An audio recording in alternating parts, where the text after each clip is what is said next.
welcome to More, the podcast. Now, when I was talking to Chris, I said I thought this was number 7, but that was actually, Chris the Boss was number 8, and this is number 9, and I've titled this one, Ray with a Beard.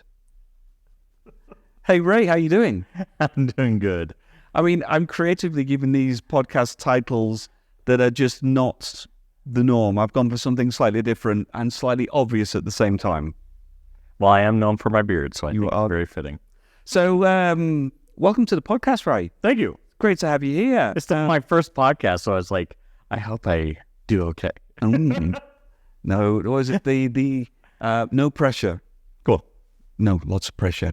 Really pressure. Yeah. I mean, it's only going out to the entire world on Spotify, on Amazon Music, and on Apple Music. So, no pressure. Well, then it's just easy. Jesus loved you. Jesus loves you regardless, no matter what platform you were associated with. He does. So I thought it'd be fun for us to have a conversation. So one of the things that I'm doing is I'm introducing international service center staff to the world to just, when I'm visiting nations, people are like, who's Emily? Who's Ray? Who's Chris? Who are they? And I'm like, instead of explaining it, I go, hey, Ray, what do you actually do? What does your day-to-day... Actually, we'll start with what do you do, and then we'll go on to what does your day-to-day look like, and then we'll talk about other stuff. Okay. So, hey, Ray, what do you do? I take care of donors. Ooh. And I love that. Yeah? Because I believe they are just an extension of our family. And I think a lot of organizations, or at least a lot of donors, don't necessarily feel like they are part of the family of whatever they're supporting. Yeah. But that is entirely not true with Youth for Christ. They are the lifeblood of what allows us to do what God calls us to do. Absolutely. And I love taking care of people. That's in my DNA, so it's right up my alley. So I take care of our donors, and on the side, I process a lot of donations. Nice. So what is a typical, unusual conversation that you have with people? Because you're often there, the phone rings, you answer, you're like, hey, Youth Quest National, Ray speaking, how can I help? Well, unfortunately, one of the common ones, because of the state of this world, is I have to change my credit card number because it got stolen again. Oh, okay. And I don't know how to do that online. Now, we have donors that are all ages. I mean, I love the envelopes with the $1 bill from some little kid. Nice. But then we also have all the way up to where it's the shaky hand, printing on the check that I think that's $100, but that seems right. So we have the full gamut, and so that includes those that don't feel comfortable online. So helping those people, and just who are wondering about what's going on with their donations, what's going on with their missionaries, what's going on in their nations. It's the main number. It's my number is the main number. Yeah. So I get everybody coming in the office. So it's a lot of fun that way. And sometimes it's also, you need to talk to Youth for Christ USA or Youth for Christ Denver because they're also in the same building. I can't help you with that, but here, let me put you over to them. But a lot of times it's just a donor who is having a complication with something. Yeah. And I get to help them. Fantastic. So do you get the opportunity then sometimes to connect stories with people? So you must get some strange requests. Are there opportunities for you to then kind of share and unpack what's going on around the world? Absolutely. Yeah. Fantastic. Because some people come through other different kinds of organizations like Charity Navigator. Right. They see your name. They have an opportunity at work for some sort of like matching or something like that. And they're not connected really anywhere, and they see Youth for Christ. Yeah. And they're like, let's give them a call. Okay. Sort of see what they are. Say they do their little due diligence, and I get to talk to them and, find out what their background is and, where they stand in faith, stuff like that. Or then I also get the calls from people. It's like, I was in Youth for Christ 50 years ago. Wow. Do you know where this person is anymore? And I'm like, I don't, but being able to hear their stories and to be able to pray for them, and that always helps. It's just a lot of fun, because it's a huge history. It's a huge family internationally. And people call, oh yeah, I have a friend in the Dominican Republic that's just starting up with you guys, or I met these guys out in Northern Ireland, about 40 years ago, or I was on a mission trip. It's like all these people with all these different connections around the world, and no, I can't do all the connections, but I try to help as much as I can, and then I also get to just make my connection with them. Through some of my story and meeting my wife in Youth for Christ, and just it's fun talking to them. And then it's like you look, it's like, oh, I should probably end this call. We've been talking for half an hour, but it's always a lot of fun because several times over the years, people then come back, and a one-time donation, they find that, oh, this is cool. I want to be a part of this family. And they start now becoming recurring donors, and people on our side will call me. It's like, where did this donor come from? It's like, well, they just called. We had a conversation. We talked. You came up. But it's that fantastic part of not like, hey, Ray, how can I help you? Let me process your call. Yeah. It's like, hey, friend, let's have a conversation. So what are you interested in? And that's the uniqueness that I love about Youth of Christ. It's like, we have this phrase in England that everything is bespoke. Everything is made to measure. It's like there isn't one size fits all. There are processes we can go through, but ultimately it's relational. It's about how we connect with each other. So what's exciting? What's on the horizon? What do you think is going to be new in Youth for Christ? I'm throwing that one you in a kind of odd one because I thought, instead of asking Ray a very simple, straightforward question, what is exciting? Okay, now let's rephrase it. What do you see that's exciting in Youth Through Christ that you're able to be a part of at the moment? Well, it's really cool that we have GA finally coming back. Okay. Being 6 years, because so I am a family guy. That's why I'm here. That's why I'm with Youth for Christ. Yeah. It's family. It's the big mission. It's the love of it, and to have everybody come together. Yeah. And I have not had that chance to do it. I helped years ago with one that was local, but I've never actually been to a GA as a Youth for Christ person. So a fully fledged member of Ray, this is my role, and here I am. But over the last 4 years, I keep hearing stories about how one nation comes up with this really cool approach, and then they share it, and other nations start going to town with it, and they took their own little cultural twist on it. And that's where it's like, okay, well, what's new? What's coming? It's what the nations are coming up with new little twists and turns. And COVID put us very much into a situation where it was an innovation. It was out of necessity. So many people, so many nations, so many missionaries, so many just direct staff with their kids had to figure out a whole new way to do it. Absolutely. And those that had already been playing with technology, they started throwing it out there. People are just running with it.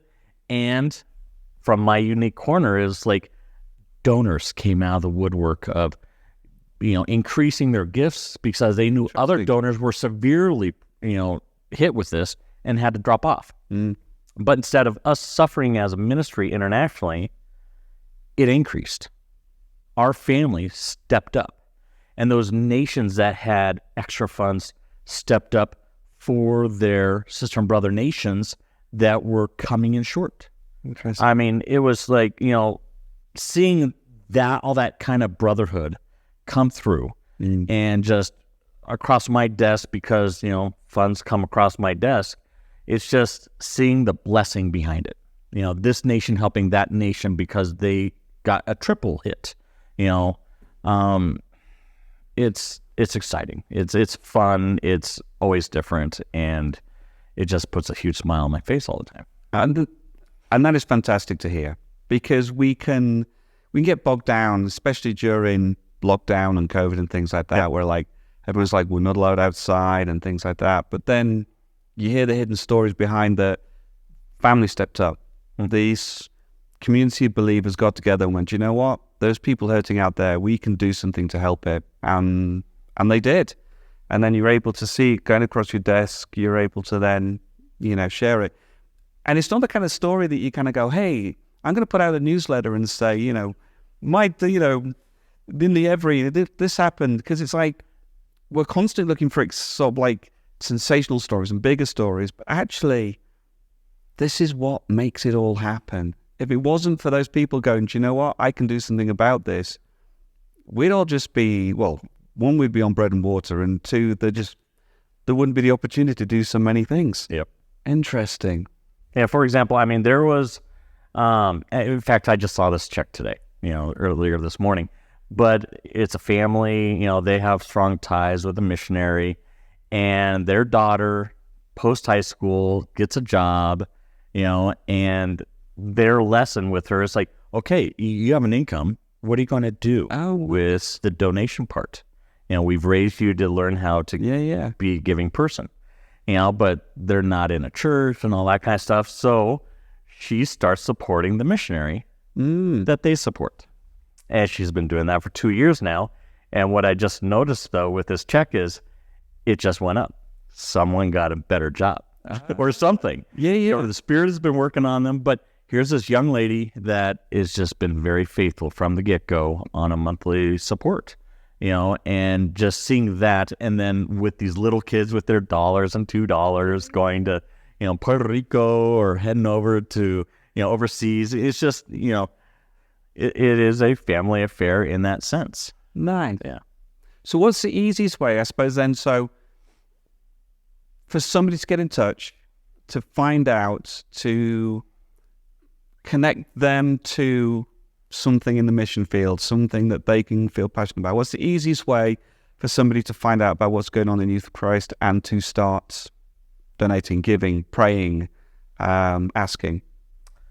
Well, if they're techie, if they like being online, our website has a lot of that.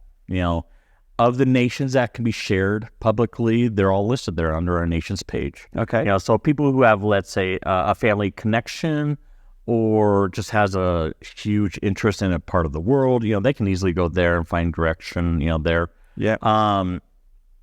Or honestly, give me a call. Excellent. Because, I was with Youth for Christ USA for 12 years and then had kids, so took a little time off. And then I've been back here with International for 4 years plus now. So it's like, hey, I have an idea of where we are as a international ministry, so give me a call. Let's talk. If you have family ties or relationship ties with friends from a certain part of the world, or a documentary that has just touched your heart, about my wife, for example. She went on a mission trip that we met on because she had seen a documentary about orphans in Romania. Okay. That's where the trip was going. So that's why she signed up for that trip. And, she then ended up working for Youth for Christ also. And but just that one thing, it got that heartstring for her. Yeah. And there's, everybody has that. There's 1,000,001 ways to support the ministries of Christ throughout the world. And no better way than it's like, what is personal to you? What is important to you? What do you wish was different? Yeah, and how can you impact and make a change? Yeah, or what nation do you hurt for because of what that nation is dealing with, or with the control that nation's under? Yeah. By political or by religious powers, or it's just because, hey, Youth for Christ is pretty much everywhere. That's it. We are everywhere. So they can phone you directly. What's the number they can use to phone you? Well, the easy thing is it's on the website. It's on receipts. It's on everywhere that you see it. The main phone number is my phone number. Excellent. So I just don't remember it offhand. That's fine. I love that. I'm like, I don't know what the phone number is. Maybe Ray does. No.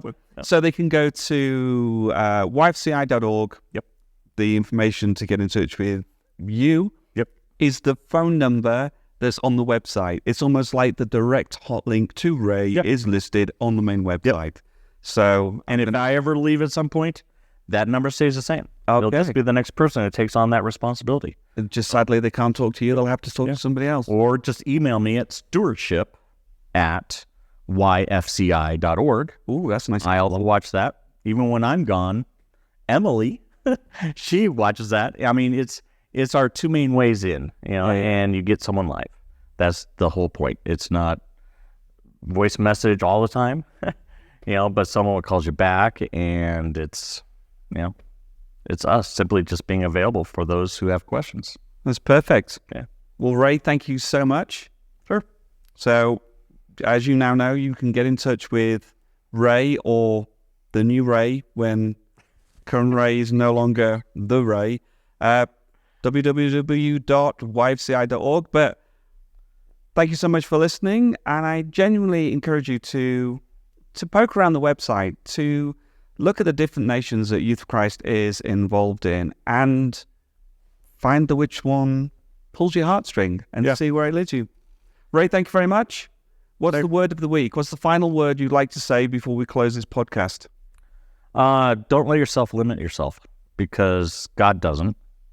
And for example, even when you're looking for something on the website, if it ain't there, give me a call, because there are places where we just can't simply say it publicly. So, because God works everywhere. Excellent. Don't limit yourself. Don't limit yourself. Thank you so much for listening. This has been Ray and Martin in podcast, I'm going to say number 9, but I'm not certain. It's a good number. It's a good number. All right. Bye for now.